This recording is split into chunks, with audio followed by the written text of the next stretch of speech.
100 years ago, the United States did not have a national highway network that linked every state and every major metropolitan area. Today, the interstate highway system allows hundreds of millions of people and packages to move throughout the country with relative ease. But what if the United States never built the interstate highway system?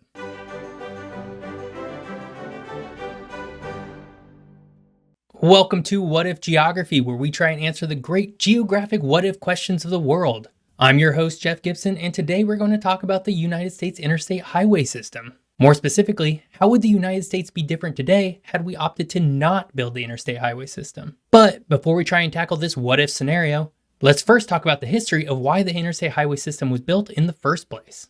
While the interstate highway system was formally authorized by Congress in the 1950s, the actual history of a national highway system for the United States actually began prior to 1920. The Federal Aid Road Act provided $75 million, or about $2 billion today, to states for the construction of highways. Shortly after the bill passed, however, the United States formally entered World War I, and all previous funding allotted was diverted to the war effort. Of course, even if the money had been allotted towards highway construction, it wouldn't have been nearly enough money to actually build out a national highway system. After World War I had ended, the U.S. Army wanted to determine the difficulties that military vehicles would have on a cross-country trip with the current infrastructure. Leaving from Washington, D.C., the military convoy needed 62 days to drive 3,200 miles on the Lincoln Highway to San Francisco. The convoy suffered many setbacks and problems along the route, such as poor quality bridges, broken crankshafts, and engines clogged with desert sand. A part of this convoy was none other than future World War II General and United States President Dwight Eisenhower. From 1920 to the mid-1950s, some efforts were made to build out a national highway system, but none ever materialized in any meaningful way. But then in 1956, first-term President Dwight Eisenhower, influenced by his experience in the 1919 cross-country convoy and with using the German Autobahn during World War II, decided that the United States was long overdue for such a system. And with President Eisenhower as a champion, the U.S. Congress passed the Federal Aid Highway Act of 1956, which provided $25 billion, or $650 billion today, to establish the first 41,000 miles of the interstate highway system. To pay for all this, the first national gas tax was implemented, which was used to fund the Highway Trust Fund.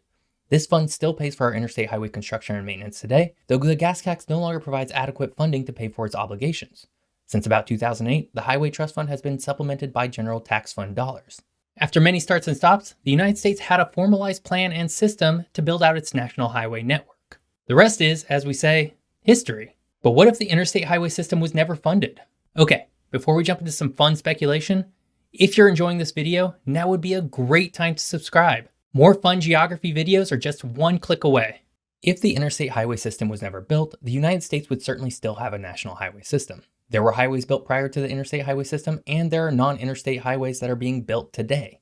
In fact, chances are good that if you drove on a highway today, you did not actually drive on an interstate. Because for every 1 mile of interstate highway, there's approximately 2.5 miles of state and regional highways that look and act in a similar manner. That said, one thing that the interstate highway system established was a set of standards that defined what a limited access highway or freeway would look like. Without this system in place, there's a good chance that whatever national highway system was formalized later would have been done in a piecemeal and patchwork manner.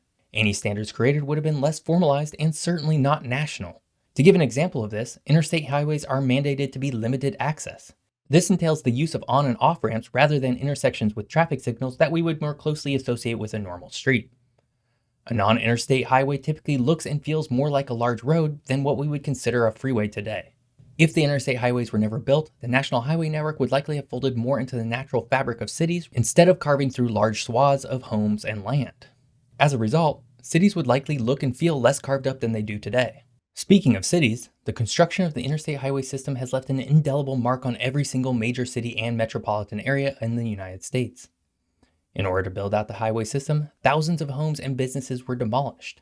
In their place were large freeways designed to accommodate travelers and commuters rather than the people who actually lived in the cities. This happened again and again and again multiple times to each city. By 1990, the cities of the United States barely resembled the same cities that existed prior to 1950.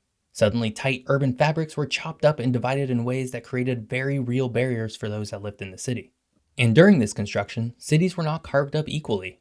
In fact, highway planners consistently routed interstates in ways that were either designed to outright destroy or disrupt a community that was predominantly black, immigrant, or culturally not white, or designed to separate a white community from them. This, of course, had the reverberating effects of lost generational wealth for communities all around the country. Had the interstate highway system not been built, it's likely that much of this damage to cities and communities would not have been done. Without a federal level of political and monetary support, highways likely would not have been able to afford the kinds of limited access freeways that were required to literally carve right into the heart of cities. Communities would have been spared, and commuters would have had a longer drive into downtown, or commuters would have had better transportation options altogether.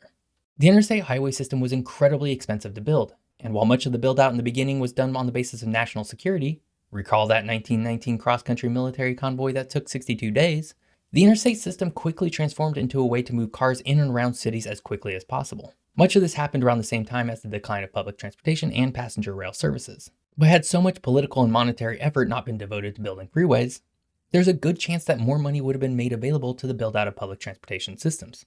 The aim of these public transit systems would have been the same as the interstate highways: connect far-flung commuters to inner downtown areas, but with far fewer homes and businesses destroyed, and cities that felt more cohesive as a result. And this is not without precedent either.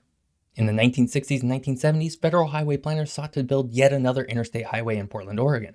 This freeway, dubbed the Mount Hood Highway, would have divided up the southeast part of Portland and destroyed 1,750 homes in the process. However, the people of Portland protested and managed to get the highway canceled. In lieu of a new freeway, the money that was devoted to the Mount Hood Highway was successfully transferred to Portland's regional transit agency, TriMet, which used the opportunity to build out one of the first modern light rail systems in the country. Had the interstate highway system not been built, it's likely that cities and states would have turned to cheaper options such as enhanced public transit to get people into and out of cities. In many ways, this would mirror the kinds of systems we see in Europe today, where highways almost never go directly into the heart of cities, but public transit options are plentiful. Now, with all that said, the interstate highway system is not responsible for the suburbanization of the country. This process began far before the Interstate Highway Act of 1956, but the interstate highway system did exacerbate issues caused by suburban communities. For one, with each new interstate or limited access freeway built, suburban communities typically grew bigger around it. This had the effect of drawing more people out to the suburbs than at any time previously. The lure of being able to have a large house with, at the time, a short commute by freeway was powerful. But as more people moved out to the suburbs, freeways got clogged, traffic became common, and commute times grew longer. This had a particularly nasty effect on the quality of air. Smog became a popular term in the 1980s and 1990s to describe the effect transportation emissions had on the visible quality of air. If the interstate highways weren't built, the suburbs would still exist, but they would be different than they are now. Instead of continuing the trend of building single-family homes farther and farther away from the city center, suburbs likely would have grown more compact and dense than they are today in order to facilitate people to the aforementioned enhanced public transit systems. While cars would certainly still exist and suburbs would be less dense than downtowns, the prominence of the car within the suburb would likely have been greatly diminished, and as a result, pollution would likely have been dramatically better within cities. The interstate highway system has had an incredible impact on the United States. In fact, it's probably had the most impact on our daily lives than anything else in modern history. It impacts where we go, how we live, and, in many cases, the quality of our daily lives. Had it never been built, the United States would look and feel a lot different than it does today, for better or worse. I hope you enjoyed today's episode. If you did, you can catch another one of my videos right here. And of course, I would greatly appreciate it if you subscribe to my channel. You can do that right here. Thanks for watching. See you next time.